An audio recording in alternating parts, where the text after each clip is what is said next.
आइए मित्रों, मैं आपको एक नई चीज बताता हूं। अब ये चीज ऐसी है, परिभाषा का पाठ।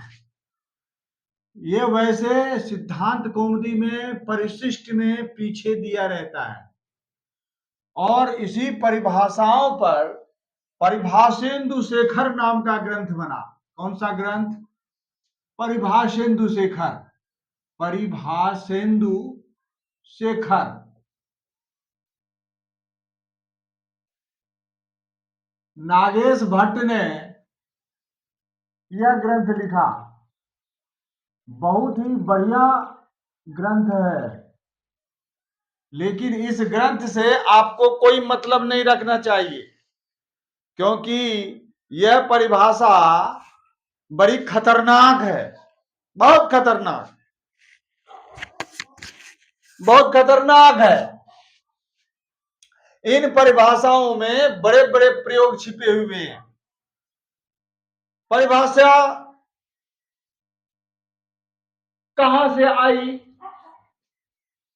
एक तो सूत्र, एक नंबर में सूत्र, सूत्र सूत्र के बाद में वार्तिक,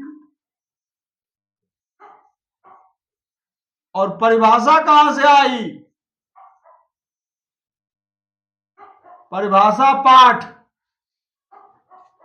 ये एक बीमारी कहां से आ गई? व्याकरण शास्त्र में।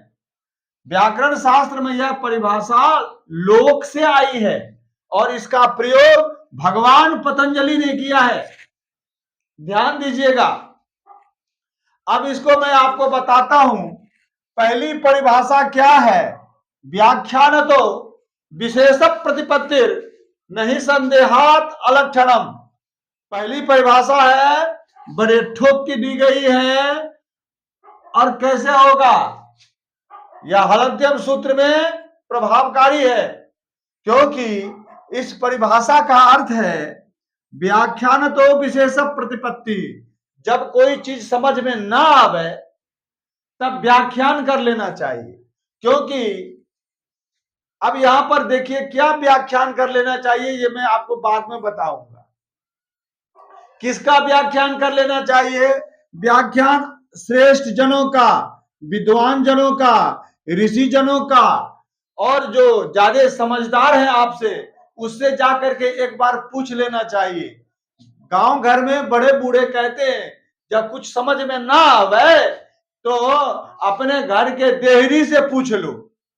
आपको भी ये पता होगा, जब कोई बात समझ में नहीं आती है और किसी से पूछने की स्थिति में आप नहीं हैं, तो एक बार अपने घर के देहरी पर खड़े होकर के विचार कर लेना चाहिए कि ये काम मैं करूं या ना करूं।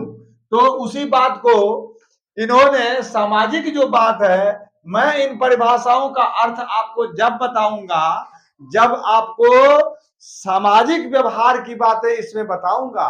व्याकरण शास्त्र की सिद्धि में नहीं बताऊंगा। इसलिए नहीं बताऊंगा कि व्याकरण शास्त्र की सिद्धि के लिए बड़ा ही कठिन प्रयोग सब दिया गया है और वो आपको पल्ले ही नहीं पड़ेगा। जब आपको कुछ पता ही नहीं है, जब प्रयोग का ही पता नहीं है, तो उसकी सिद्धि के लिए इन परिभाषाओं को लगाना भगवान पतंजलि के द्वारा यह आप समझ नहीं पाएंगे। लेकिन इन परिभाषाओं का इतना महत्व है व्याकरण शास्त्र में। चलिए, व्याकरण शास्त्र में नहीं है। व्याकरण शास्त्र आखिर क्या है? व्याकरण शास्त्र वेद का है। वेद भगवान यहां पर बैठे हुए हैं और इसके साधन के लिए किया गया। वेद का क्या स्वरूप है? वेद का दो स्वरूप है, एक है लौकिक, एक है वैदिक। लोक की सिद्धि, लोक सिद्धि, लोक माने व्यवहार, और वेद माने ज्ञान। जहां व्यवहार नहीं है, ज्ञान दो प्रकार की होती है। बात एक दो, जो सांसारिक व्यवहार की समझ है, वो व्यवहार में चतुर लोग होते हैं। और एक होता है जो व्यवहार की बातें जो होती हैं वो लटपटी, अटपटी, चटपटी और शटपटी होती हैं। और वेद की जो बातें होती हैं वो क्लियर होता है और शांति प्रदान करने वाली है। शांति और संतुष्टि, ये वेद का अर्थ है। तो वेद के ज्ञान के लिए वेद का पाठ करें और समझें वेद का व्याकरण। पाणिनि जी ने वेद का व्याकरण बनाया। यह व्याकरण किसका है? वेद का है। लेकिन लोक की सिद्धि इससे हुआ। पाणिनि जी को जो ये 14 सूत्र मिले थे, वो मिले थे आत्मज्ञान के लिए, क्योंकि सनकादि सिद्ध वहां पर आत्मज्ञान के लिए तपस्या कर रहे थे। आत्मज्ञान की सिद्धि के लिए जो इनको 14 प्रकार के सूत्र मिले, इन्होंने सोचा कि आत्मज्ञान तो कोई एक आध होगा हमारे जैसा। लेकिन संसार में लोग जो है संसार की सिद्धि के लिए शब्द की शुद्धता चाहते हैं, इसीलिए उन्होंने शब्द की शुद्धता के लिए व्याकरण शास्त्र का निर्माण किया। अब व्याकरण शास्त्र का जो सूत्र बना दिया पाणिनि जी ने, तो कात्यायन भगवान ने उसमें कमेंट किया, उक्त अनुक्त, उक्त अनुक्त और दुरुक्त, ये 3 चीज निकाल दिया। उक्त, अनुक्त और दुरुक्त। उक्त मतलब ज्यादा कह दिया, अनुक्त मतलब कम कहा, जो कहीं नहीं, अनुक्त मैंने कहा ही नहीं, और दुरुक्त मैंने गलत कह दिया। दुरुक्ति बोलते हैं गाली को, गलत कहना भी एक गाली है। तो जो गलत कह दिया वो भी दुरुक्त है। इन 3 बातों को कट करने के लिए, इन 3 बातों को बताने के लिए, समझाने के लिए पीछे में आए पतंजलि भगवान, उन्होंने भाष्य किया। भाष्य क्या मतलब? व्याख्या से बातों को समझाया। व्याख्या करने के लिए उन्होंने पहली परिभाषा दी, व्याख्यान तो विशेष प्रतिपत्तिर नहीं संदेहात अलक्षणम। जो लक्षण है, अर्थात जो बात, अब इसको लौकिक भाषा में, लौकिक व्यवहार में, जीवन में अपने लिए प्रयोग कर लीजिएगा। जो बात आपको समझ में नहीं आती है, अपने से बड़ों से, अपने से समझदार से उस बात को, प्रतिपत्ति का मतलब होता है ज्ञान, विशेष प्रतिपत्ति ज्ञान कर लेना चाहिए। संदेह से लक्षण को, अर्थात जो बात सही है उसको गलत ना समझ लें। संदेहात अलक्षणम, अलक्षणम मतलब लक्षणम अलक्षणम न कर्तव्यम, सही को गलत ना करें। नहीं संदेहात अलक्षणम, संदेह से अलक्षण न करें, अर्थात व्यर्थ न करें, खराब न करें। पहली परिभाषा। दूसरी परिभाषा है यथोद्देशम संज्ञा परिभाषम। इसको भी मैं आपको व्यवहारिक बातें बता रहा हूं। अब इसका प्रयोग तो हैबरट सूत्र में है। हैबरट में हल की संज्ञा होती है, अंतिम हल की। हल का पता नहीं, अब क्या करें? हल को पता करने के लिए आदिरंत्यन संहिता के पास जाएंगे, इत का ज्ञान करेंगे। इत का ज्ञान अभी हुआ नहीं, क्योंकि जब हल हो जाएगा तब इत का ज्ञान होगा। अब लफड़ा फंस गया। अब इसके लिए इन्होंने कहा कि व्याख्यान कर लो, व्याख्यान से समझ लो। तब व्याख्यान किया गया कि इसका आवृत्ति करूं, कि इसका दो बार सूत्र को ही पढ़ दूं, एक सूत्र में इत हो जाएगा। तब उसके बाद में अब अंतिम इत ले लेंगे। फिर 2 बार सूत्र सिद्धांत कौमुदी में पढ़ा गया, हलंत्यम हलंत्यम करके, व्याख्यान करके। ये व्याख्यान जो है करने की जो बात है, वो भाष्यकार ने बताया और भट्टोजी दीक्षित महाराज ने कर दिया। ये तो व्याकरण शास्त्र की बात है, लेकिन संसार में भी यह परिभाषा पहले से थी। परिभाषा माने परितः भाषया, यह ज्ञानम भवति सा परिभाषा। बढ़िया से बात को समझ लेने के बाद में जो ज्ञान होता है उसको परिभाषा कहते हैं। तो पहली परिभाषा है व्याख्यान तो विशेष प्रतिपत्तिर नहीं संदेहात अलक्षणम, संदेह से लक्षण को अलक्षण नहीं करना चाहिए। दूसरी परिभाषा है यथोद्देशम संज्ञा परिभाषम। भाई कोई संज्ञा है, कोई परिभाषा है, वो उद्देश्य के लिए होती है, किसी उद्देश्य से होती है।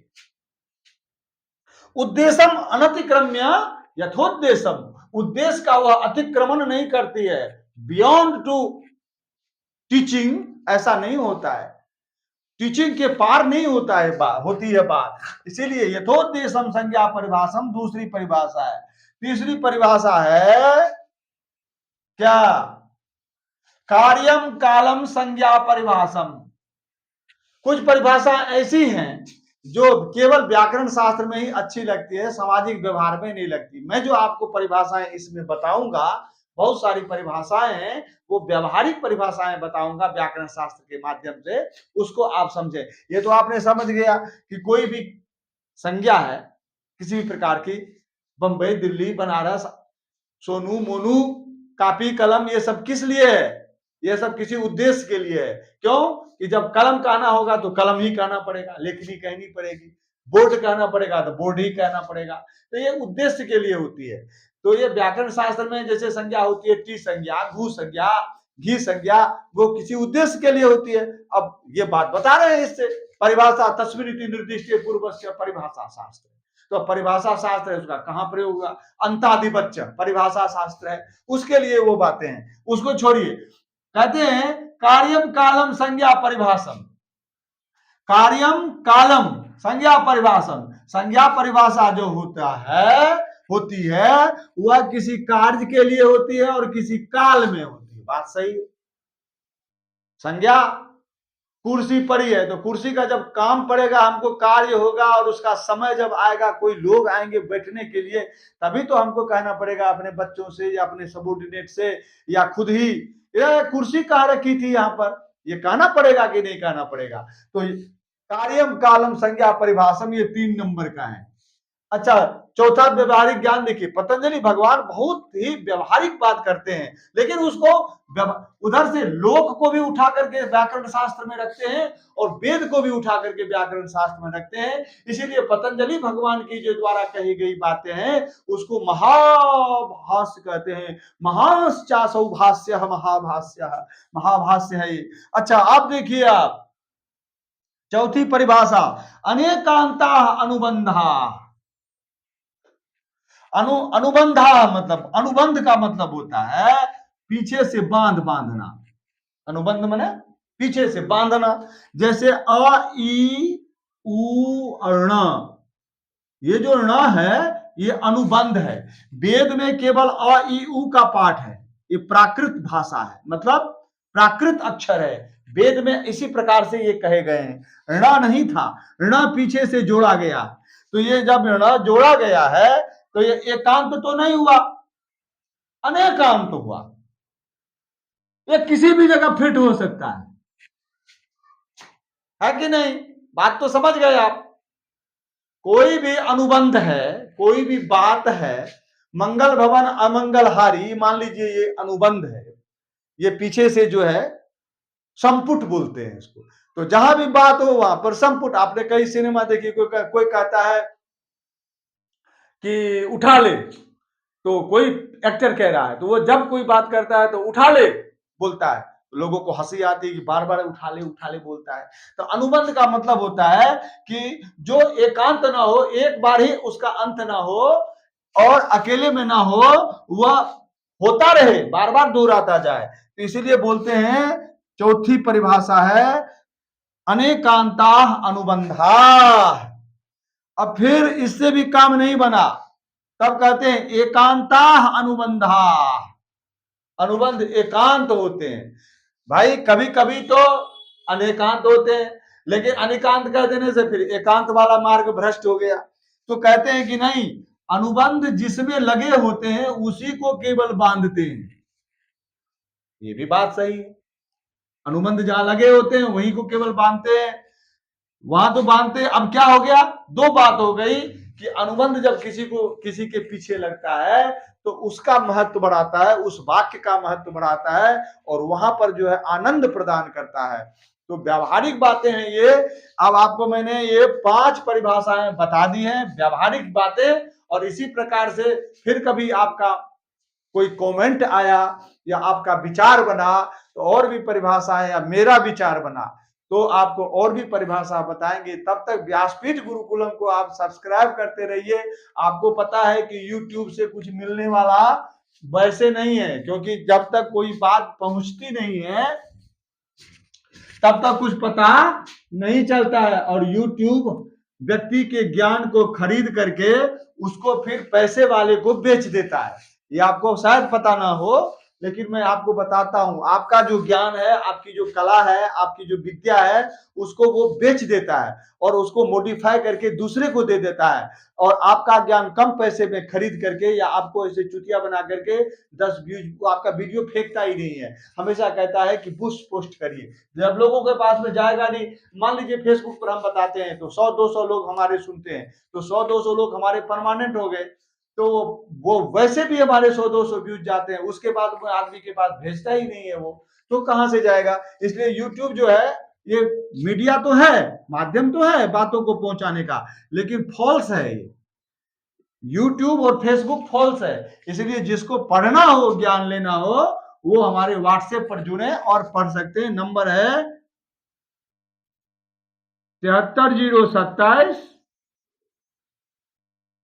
13 301।